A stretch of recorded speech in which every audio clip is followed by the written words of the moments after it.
Thank you. All right.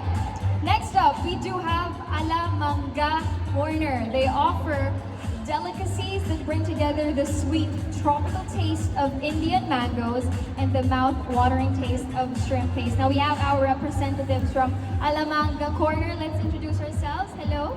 Yes, hello. Good afternoon, everyone. So I am Wendell Solaybar, And I'm Ana Marie Malatungbaga. and we are the owners of Alamanga Corner.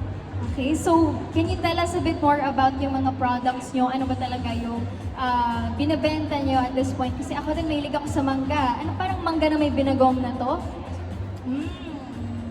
So magandang hapon po ulit. No? So bago ko tumuloy, gusto ko munang malaman sino yung mahilig sa mangga, sa prutas dito. Taas ang kamay! Ako. Yun, no? Sobrang dami, no? So, pag sinabi kasing Antipolo, di ba?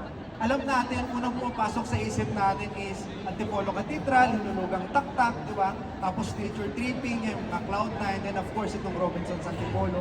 Why not dagdag natin si Alamanga Corner? So, sino pa si Alamanga Corner? So, Alamanga Corner is selling mangga, singkamas with premium alamang. So, before, nag-start lang itong simpleng pangarap na ito sa likod ng kotse, sa kalsada. No, na dati, nasa kalsada lang ngayon, nandito na ngayon sa mall. Dahil doon, nagkaroon tayo ng isang tagline kung saan ang sinasabi ng mga customers namin ay Once na natikman, siguradong babalik-balikan. ayan, no. So, sigurado, ang ating booth ay nandoon sa number 20, nasa unahan.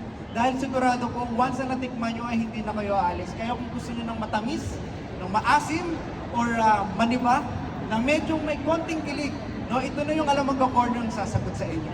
So si Alamanga Corner, hindi lang to basta mangga. Nagpaparent din siya ng food cart para sa inyong mga events, sa mga birthdays, occasions. Nagpre-resell na rin tayo ng premium alamang jar available from Luzon, Visayas, and Mindanao. So dating simpleng pangarap, but because of Philippine Star, Robinson's Antipolo, and of course our DTI, sobrang salamat po sa inyo dahil wala po sa Alamanga Corner dito sa inyong harapan kung hindi po dahil sa inyong lahat. So salamat po.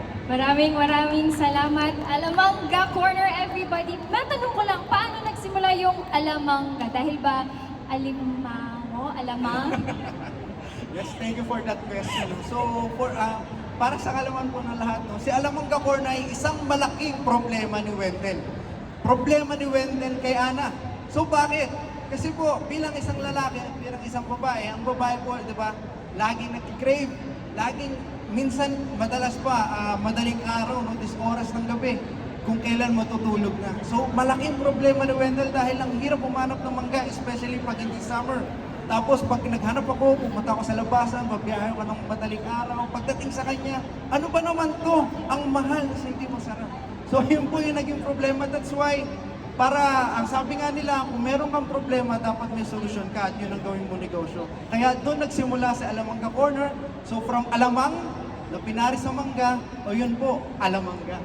Yun, yan ang problema na naging negosyo ni Wendell at ni Ana. Maraming salamat, Wendell and Ana. Let's give them a warm round of applause. Kaya sa mga babae, sa mga lalaki, at kung sino man ang nagka-crave for alamang, for mangga, at ang binagong na yan, punta kayo sa